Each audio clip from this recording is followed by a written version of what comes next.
examining the United States Capitol Visitor Center as it approaches its 10th anniversary.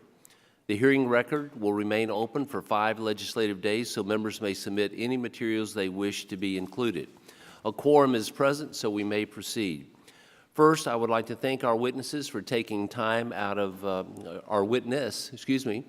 for taking time out of her schedule to be with us today. On October the 20th, 2008, President Barack Obama signed legislation sponsored by my friend and colleague, then House Administration Committee Chairman Robert Brady, designating the newly completed construction project at the United States Capitol as the United States Capitol Visitor Center. On December 2nd, 2008, coinciding with the 145th anniversary of the Statue of Freedom's placement on top of the Capitol Dome, the CVC officially opened its doors to the public. Over the last 9 years, the CVC has welcomed more than 20 million visitors to our nation's capital. In addition, the CVC has supported well over 7,000 congressional events in CVC meeting spaces, assisted more than 31,000 of our interns and staff on delivering engaging Capitol tours, and assisted guests at congressional gold medal ceremonies, commemoration ceremonies, annual Memorial Day and Capitol 4th of July concerts, as well as 3 presidential inaugurations. Today, we welcome the leader of these efforts, Ms. Beth Plemmons, Chief Executive Officer for Visitor Services at the CVC. Under Ms. Plemmons' management, the vast majority of constituents visiting the CVC rate their experience as a positive one. According to CVC survey data, 93% of visitors to the Capitol said their expectations were met or were exceeded, and they were likely to recommend the Capitol tour to their friends. Last year, the CVC witnessed the highest annual number of visitors to its facility at more than 2.4 million Americans and international visitors who came to see our great symbol of democracy in action. In 2017, the CVC also had a record number of sales in their restaurant and gift shops, which proudly sell only Made in America merchandise.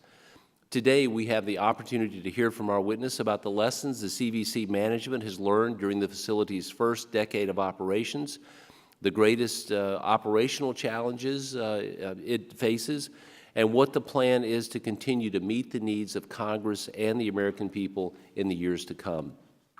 Ms. Plemmons, thank you for your testifying before us today. We appreciate you being here. And I would now like to recognize my colleague and the ranking member of this committee, Mr. Brady, for the purpose of providing an opening statement. Mr. Brady. Thank you. And I want to thank the Chairman Harper for arranging today's hearing. And thank you, Ms. Plemmons, for testifying today on behalf of the Capitol's Visitor Center. 10 years ago, the CVC opened its doors as a brand new facility for visitors from across the world to experience the United States Capitol and its actively working government. Under the leadership of Ms. Plemmons, remarkable progress in organizational structure, education, and visitor experience have been made. The evolution of the CVC has been a rewarding project, although inherited, for me to be a part of. Seeing a gigantic hole in the ground turn into a world-class facility I see today is truly amazing. Ms. Plemmons, it's my pleasure to have you here today, and I look forward to hearing of any information you will be sharing with this committee. Thank you. Thank you, Mr. Chairman. Thank you, Mr. Brady. Does any other member wish to be recognized for the purposes of an opening statement? Seeing none, I'd now like to introduce our witness for today. Ms. Beth Plemmons joined the Capitol Visitor Center in September 2008 as Director of Visitor Services, where she worked to develop and implement the visitor-related procedures and operations, which included the delivery of 40,000 Capitol tours each week. That's a lot more than 40,000 people. Those are individual tours with many, many people. Unbelievable numbers. Ms. Plemmons then served as Acting Deputy Chief Executive Officer for Visitor Services from 2010 to 2011, after which she was named the Chief Executive Officer and has been serving in this role overseeing all aspects of the Capitol Visitor Center's operations. Ms. Plemmons has more than 25 years in the hospitality industry, and prior to joining the Architect of the Capitol, she served as Associate Director for Guest Services at George Washington's historic Mount Vernon Estates and Gardens, as well as working for the 8,000-acre Biltmore Estate in Asheville, North Carolina for 17 years. The committee welcomes you, Ms. Plemmons, and the chair now recognizes our witness for the purposes of an opening statement, and you are recognized for 5 minutes. Welcome. Thank you. Good morning, Mr. Chairman and Mr. Brady. And Ms. Plemmons, could I get you to pull that a little closer, make sure that that's on? Thank you. how's this? Is this better? Try now. Good morning. Can you hear that? Thank you so much for this opportunity to share an update on the Capitol Visitor Center operations. Let me also thank you, Mr. Chairman, for your strong support of the Capitol Visitor Center. Our staff greatly appreciated the kind comments you made on the House floor on March 5th about our team and our accomplishments as we approach our 10-year anniversary. And thank you, Congressman Brady. The CVC is very proud to carry only products made in America, and we are grateful for your leadership in helping us achieve this distinction. On behalf of the architect of the Capitol, I have had the privilege of serving as the CEO for the Visitor Center since 2011, and to lead a team that is passionately dedicated to serving Congress and every visitor to the United States Capitol. We have a tremendous civic responsibility to connect people to our great democracy. Each of our employees strives every day to meet our mission, which is working together for Congress to inform, involve, and inspire every visitor to the United States Capitol. We remember the words of Thomas Jefferson: an educated citizenry is a vital requisite for our survival as a free people. We regularly receive affirmation from our visitors that we are meeting our vision, which is preserving democracy one visitor at a time. I would like to share an excerpt from a recent comment from a teacher at Ludlaw Taylor Elementary, which is a local school. In an era of video games and smartphones, children can often be easily distracted. Not the case with your tour. The reviews I heard from the children were incredible. They were engaged, excited, and could not stop talking about what they had learned. Most importantly, the children now feel connected to the legislative process in a way that they were not before. Since we opened our doors in December of 2008, we have welcomed almost 21 million visitors. We hope to reach 21 million by the end of this month, and provided more than 300,000 tours of the Capitol, supported more than 7,000 congressional events in our meeting spaces, welcomed guests at presidential inaugurations, congressional gold medal ceremonies, concerts, and memorial ceremonies. We've delivered our Capitol Tour training program to more than 37,000 staff and provided them with tools that they need to give informative and inspiring tours for our constituents and develop a full suite of informational materials, including publications in multiple languages and audio translations to assist our large number of international visitors. We have welcomed more than 8 million visitors into our exhibition hall and developed a wide variety of educational tools to fulfill our mandate to inform the public about the Capitol and Congress.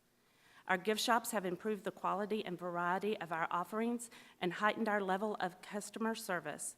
In addition to offering only U.S.-made products, gift items represent the work of a growing list of small businesses from across the country. Beyond these operational successes, the Capitol Visitor Center facility has greatly enhanced the visitor experience. To appreciate the improved security, convenience, and comfort visitors enjoy today, it's helpful to go back in time to the years before there was a Capitol Visitor Center. Although always intended to be open to the public, the Capitol was never designed to accommodate nearly 2.5 million visitors each year. Before the Visitor Center opened, constituents may have waited up to 3 hours outside before entering the Capitol. There are only 5 public restrooms and no food service for visitors. Visitors often roam freely through the building on self-guided tours, and not surprisingly, they soon became lost, confused, or frustrated. Many wandered into restricted areas. Meanwhile, guides and staff leading tours had great difficulty overcoming the noise of the crowds. Even members of Congress often struggled to reach the chambers or other destinations in the building. Visitors to the Capitol today have a far different experience. The average wait time to enter the CVC is usually about 7 minutes. Once inside, visitors can use any of the 26 fully accessible restrooms. The Capitol Cafe provides a place to enjoy a bite to eat, and 2 gift shops over a selection of more than 2,000 items. The 16,500 square foot exhibition hall presents educational materials telling the story of Congress and the Capitol. We are excited about our plans to redesign our exhibit space, which is scheduled to be complete in 2021. The CVC team has also continued to evolve, refining all areas of operations. While I'm very proud of the milestones I have noted, I am most proud that we have never stopped exploring opportunities to work smarter, more efficiently, and more responsively to the needs of the congressional community. Before closing, I want to take this opportunity to thank all of our congressional partners for their continued support, including the House and Senate Sergeant at Arms, the Clerk of the House, the Secretary of the Senate, the House and Senate curators and historians, the Office of Congressional Accessibility Services, and the Capitol Police. The counsel and support we have received from your staff and the staff of the Senate Rules Committee has been and continues to be invaluable to our operation and critical to our success. Again, thank you and the entire committee for your time and for this opportunity to share information about the Capitol Visitor Center. I look forward to answering any questions you may have about our operation. Thank you very much, Ms. Plemmons. It's now an opportunity for each member to ask you some questions about your work and how the experience is for the CVC and those that have the opportunity to come do those tours. I know this is your first time testifying before Congress, and we're honored to have you here with us today. You stated in your opening remarks how it has changed from the facilities, from the availability of restrooms, for the wait time. Certainly, it's been a pretty remarkable change, I believe, for our visitors that come in. And I want to talk to you for a minute about that visitor experience. And I know you hope and attempt to mitigate any unnecessary wait times or inconveniences for our visiting public. And it's certainly their capital, the capital of the American people, and we are here to serve them. To that end, what steps does the CVC take to minimize undue delays and wait times for members and their offices so that individuals and groups do not experience lengthy wait times as they attempt to see their capital? And what means has the CVC employed in recent years to attempt to do that? Thank you for that question. This certainly has been a focus for us since we opened. We continually monitor and evaluate the operation and make adjustments accordingly so that we can make the experience for all of our visitors exceptional. And we certainly work closely with our congressional partners to make that happen. When the Visitor Center opened, we also started offering a reservation system online, which had not been available before to the public. And by doing that, that allowed folks to plan their experience in advance and make a reservation. And as part of our reservation system, we are able to have different channels and to manage our inventory. And to answer your question about some of the ways that we accommodate our congressional offices with wait times, we do allow congressional offices to book reservations before anyone else has that opportunity, so that inventory is managed to give preference to our congressional offices. Great. We also realized pretty quickly that we needed a walk-up line because there were days where all the reservations had been taken, and so everything was booked up. We needed to accommodate folks that were coming in and that had not made reservations. And as it works out, there are some folks that don't show up for their reservations, so we're able to accommodate the folks that are waiting with that. We do have two separate walk-up lines. We have one for staff because we wanted to appreciate their need to get their constituents who had shown up at their office that day onto a tour. And for many years, the staff would wait until we had tickets available, and we would call out their name, and they would come and get the tickets to go on the tour. Last year, we implemented a virtual queuing system where the staff can give their telephone number, and we will text them. And that way, instead of waiting, they can spend that time with their visitors, with their constituents, and take them around to Exhibition Hall or Emancipation Hall or get a cup of coffee, that sort of thing. That's great. There's The inventory management is something that we have perfected over the years, and our goal is every day to get as many folks that want to come to the Capitol and have a tour in to do just that.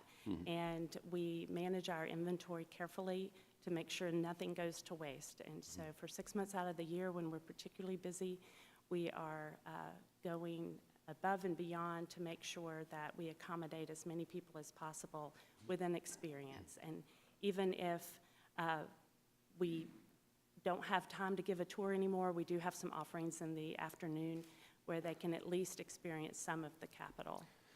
And as far as the time for the film, what is the last time in the day that anyone can start a tour? What is that time? Well, for a God-led tour, it's at 3:20. Okay. But we have a 3:30 and a 3:40 time slot that is held exclusively for staff-led tours. Got it. And as far as these, the improvements on communicating with staff where they're not having to wait with constituents, how are you communicating with the congressional community what those best practices are? How do you get that word out to all the offices? We have a couple of ways of doing that.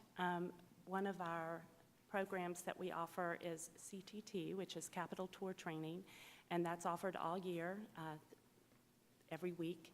We have a 3.5-hour training class where our staff, any of the staff can come and learn the tour route, safety and security protocol, and also get information about everything that they're seeing. So we have a book that we've put together that they can take with them and accurately tell the story of the Capitol and the history. And I'm just curious, when they do this training, obviously you can't highlight everything. You're just trying to give them a working knowledge so that they're informed. Do you go back and review what they're going to be taught and change that periodically? Update it? Yes, we have over the years refined the training process with the goal of when they're done, they can feel a confidence in going out with their constituents, the visitors, and taking them on a quality tour and having that visitor informed, involved, and inspired, which is our mission statement, but we want to convey that to everyone, and we want to give the tools to those staffers so that they can do the same. We have 2 congressional liaisons that stay in touch with our offices all the time, sending them information about upcoming events or anything unusual happening. We also have information sessions that we hold every year where we always have one right before the spring because that's when it gets really busy and things are a little more difficult to navigate, and so we want to give everyone some helpful hints. At those meetings, we have representatives from the House and Senate Sergeant-at-Arms and also the Capitol Police, who are our partners in sort of making it happen every day and maneuvering folks through the building while it's still being a working office building. So that balance can be challenging, and so we all need to work together to make that happen. And my time has expired. I'll now recognize the ranking member, Mr. Brady, for 5 minutes for more questions. Thank you, Mr. Chairman. Ms. Plemmons, you already answered my question about Made in America, and I appreciate that. How's that going? How's it being executed? And the gift shop finances, they've been stabilizing over the years. I know at one point in time, I guess because of me, it wasn't stabilized too well. I made you clean the place out. We do credit you with getting us on the right track for Made in America. We're very proud to have all Made in America items in our gift shops. It was challenging to start out to find enough products that were made in America that were at a price that we could pass along to our visitors at an affordable price. But through diligence of our staff and we have been able to find a lot of Made in America products. The stores right now, if you walk into them, are just beautiful, and they're stocked full of interesting things, and there's something for everyone, from our students with pencils and postcards to T-shirts. We have books, and we have higher-end gift items as well. So all of them are related to the Capitol and Congress in some way. We do have an educational focus in our gift shops as well as the rest of the CVC. And so that has Made in America and that educational focus and Congress and the Capitol has been our guiding force as we have gone out and developed products and also found items that are being made across the country. We have about 125 small businesses that we work with. And so to answer your question, that's all going very well. And we've actually every year have had enough revenue to support our expenses. And last year was a great year for us. It was the best year we've ever had. We were 24% up over what we had been the previous year. And so we are obviously buying things to sell in our gift shops that people want, and we're offering things at a price point that is affordable, and folks are taking a memento home with them. Thank you. You talked about your successes. How about your biggest challenges, and how can we help on this committee? Well, our biggest challenge has been our budget and how we have been flat for several years, and serving more and more people takes more and more staff. And so we have been seeing an increase in visitors, but a decrease in the number of staff as we try to meet our budgetary guidelines. So recently in FY18, we did receive a small increase in our salary dollars, which we very much appreciate, to be able to fully staff our team so that we can respond to all of those visitor needs. Most of that, those salary dollars went to our education department, and we have developed all sorts of wonderful programs. I saw a preview yesterday of some of our cart programs, which we take the carts around to the different areas in Exhibition Hall and Emancipation Hall, and we engage our visitors and talk to them more in depth about different topics. And having the salary dollars to fund our educators really enables us to make a big difference in that experience that the visitor is having. We are aging, and so our equipment and our facility is in need of change and repair. And so those are just ongoing expenses and maintenance that you would expect to have in any facility. One thing that we have on the horizon that we're very excited about is our Exhibition Hall and redesigning that area. It was intended to be around for about 10 years before it needed a refresh, and so we have been excitedly preparing for what's next, and it's going to be an environment that's even more welcoming and more educational and engaging than what we have right now. You know, that's an amazing building, and every time I go there, I get lost. And as I'm walking around, I figure there's something in me. I feel a little stupid, which is easy for me at times. But I look around and I see my colleagues, and I find out they're lost too. But my point is, your staff is extremely, extremely helpful. They probably whisper, "Here comes this guy again," don't know where he's going. No. But every time, they're always helping, and they're extremely helpful. Walk me where I have to go from time to time, and sometimes walk me back out to get back on the house floor. So that's an attestation to your leadership, and I appreciate it, and I thank you. Thank you for being here. Thank you for your testimony. Thank you, Mr. Brady. Ms. Plemmons, could I get you to slide that base on the microphone closer to you so the mic is a little closer to you, a little further? Thank you. And maybe lift it up there. That'd be great. Pull that up a little. There, perfect. Thank you. Right. That's great. The chair will now recognize the vice chair of the committee, Mr. Davis, for 5 minutes for questions. Thank you, Mr. Chairman. And Ms. Plemmons, it's okay. They've tried to get my microphone not to work.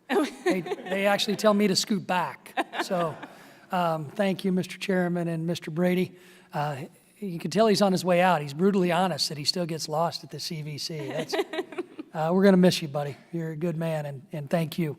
And let the record note, he did not say he was going to miss the chairman, but that's... I will not correct the record. Greg knows that he'll be duly missed. This committee is going to have a big loss with both of them going away. A lot of experience and a lot of class. And I think that's something that all of us in a bipartisan way throughout our conference and throughout the House, we really agree. So thank you both.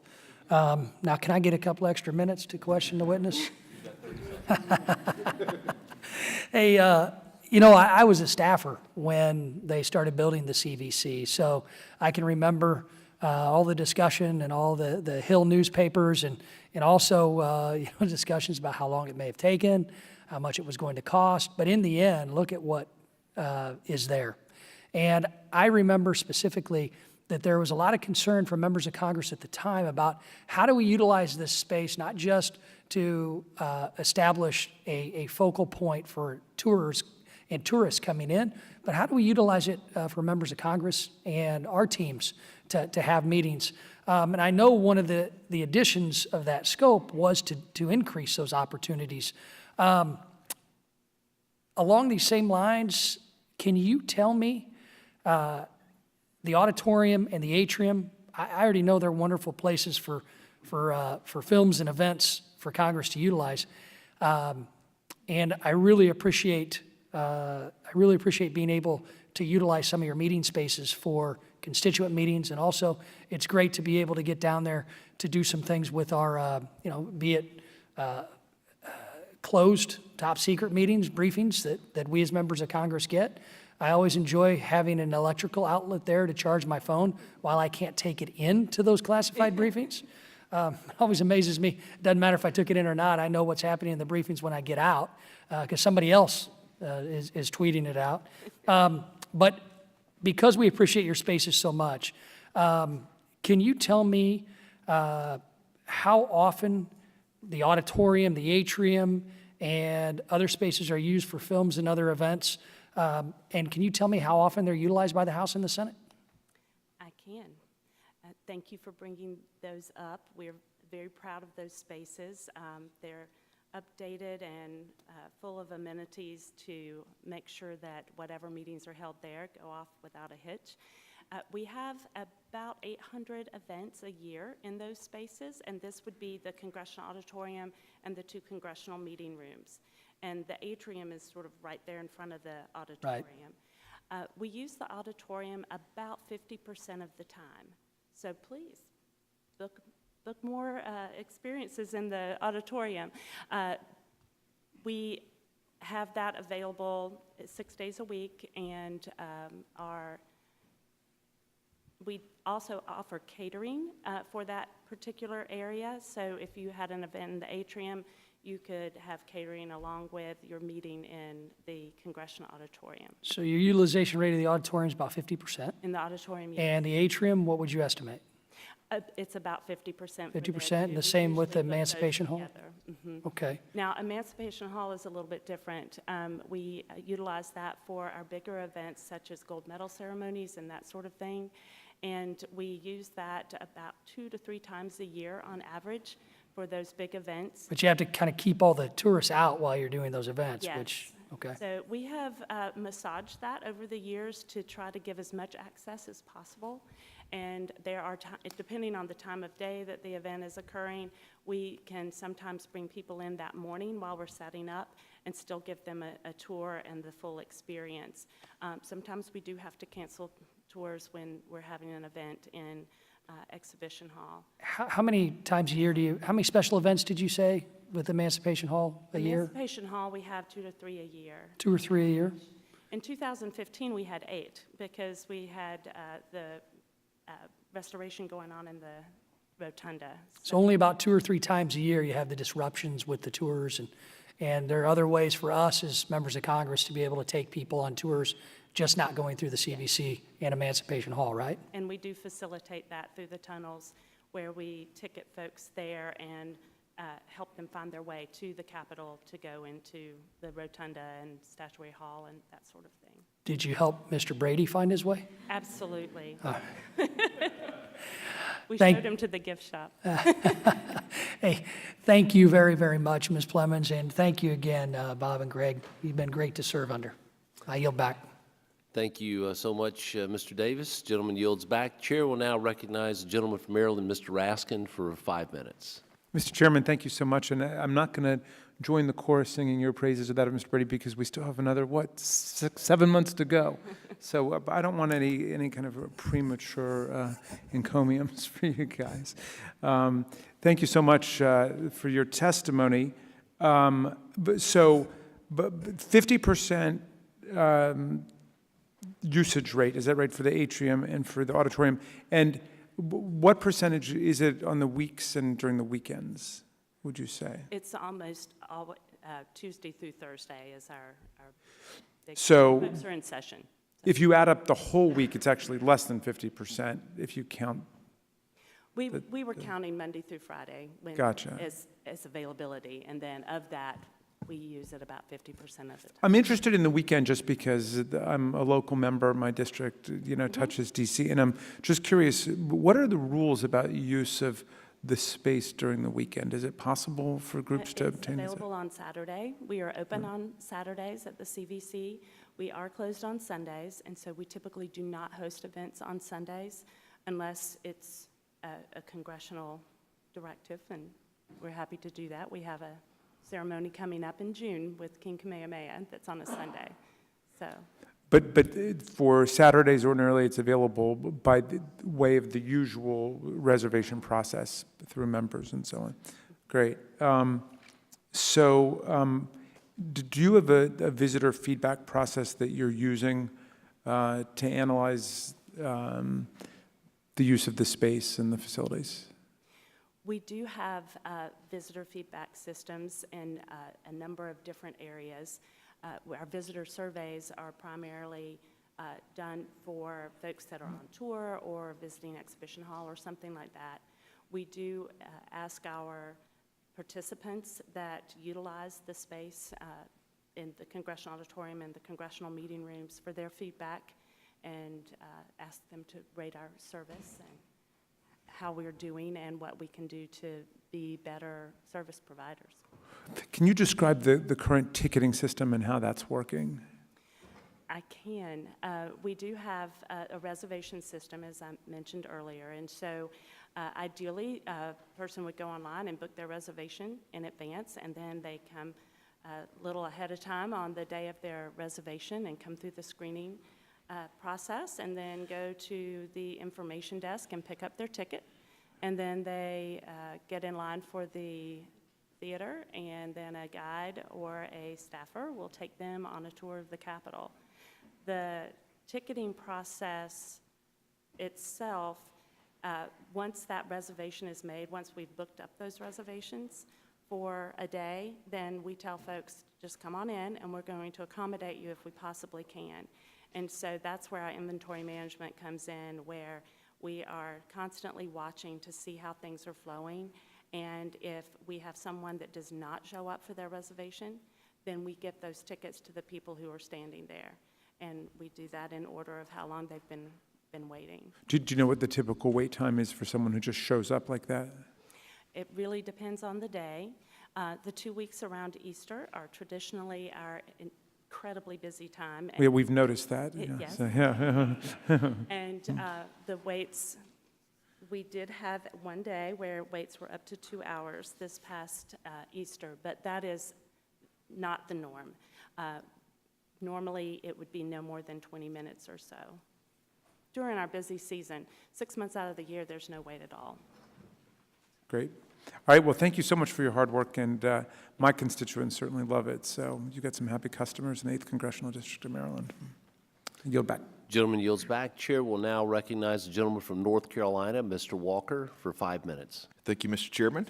I do not have to wait for the next few months to offer my accolades to your character integrity, and part of your legacy here will be the honor of which you've handled yourselves, and I think that's across the aisle. So thank you for your service. Ms. Plemmons, you mentioned earlier that because of the age, there were some things that needed change and repair, which made me think that those are some things that I think Vice Chair Rodney Davis can relate to at his growing age of needing some changes and repair, but that's a different story as our catcher. We'll talk about that some other time.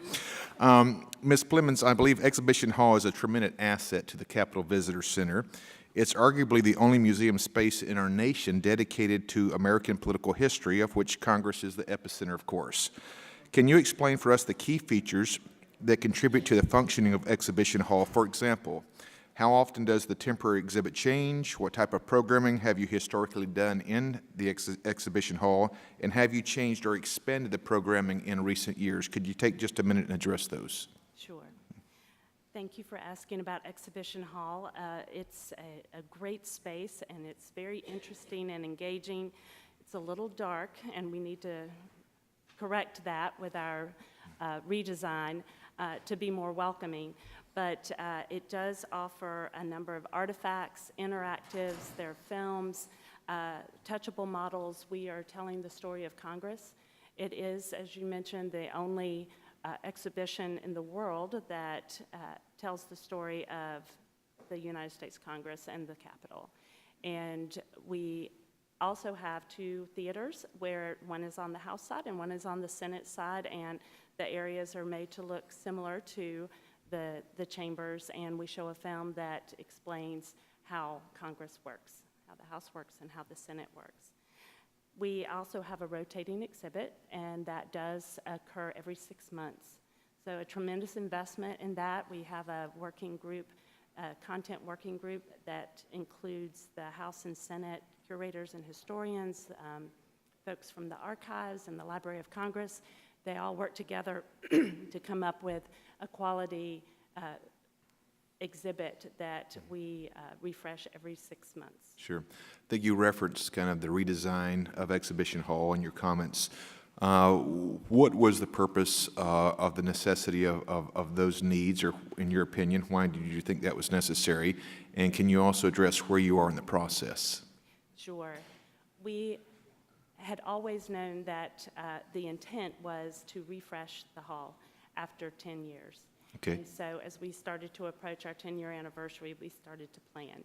And part of that planning included surveying our visitors to find out what they were looking for in their experience. And so we wanted to change that environment to be more welcoming and inviting, and the physical space to make it something that would draw folks in, and then also to respond to the needs of our visitors and help them understand the impact that Congress has on them every day, and also what their role is in the democratic process. Yeah.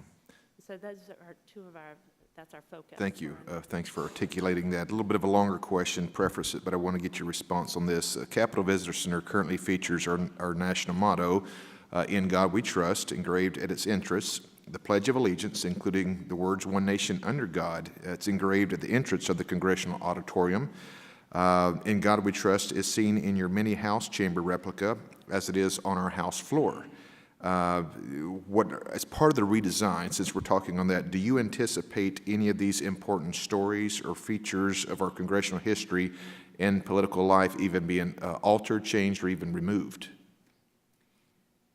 We intend to keep all of those as part of telling the story of Congress and our religious heritage.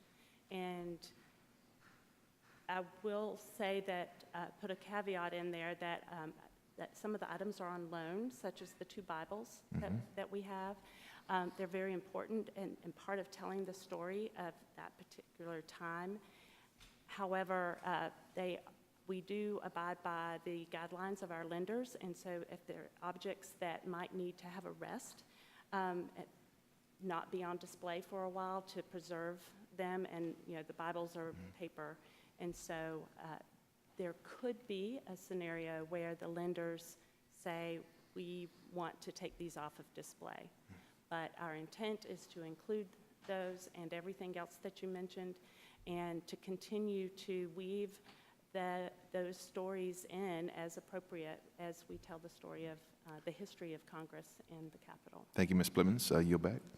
Gentleman yields back. We want to thank you for your time today, for what you do to make the Capitol the special place that it is. And there's nothing more meaningful to us as members than seeing first-time visitors to the United States Capitol and to see that interest that they have, whether it's an adult or a group of young people from a school. It's something unique and special, and it is the center of our democracy. And so I thank you for that work that you're doing. And as this goes through and the days go by and you have issues or needs or things that you're looking at or redesigns or re-engineering, don't assume that we know about those needs, and please know that we're here to work together on this to make it, continue to have it as the most incredible place to visit in Washington, D.C. And we thank you for your time today. Without objection, all members will have 5 legislative days to submit to the chair additional written questions for the witness, which we will forward, if any are forthcoming, and ask you to answer as promptly as you can, so that those answers can be made a part of the record. Without objection, this hearing is adjourned.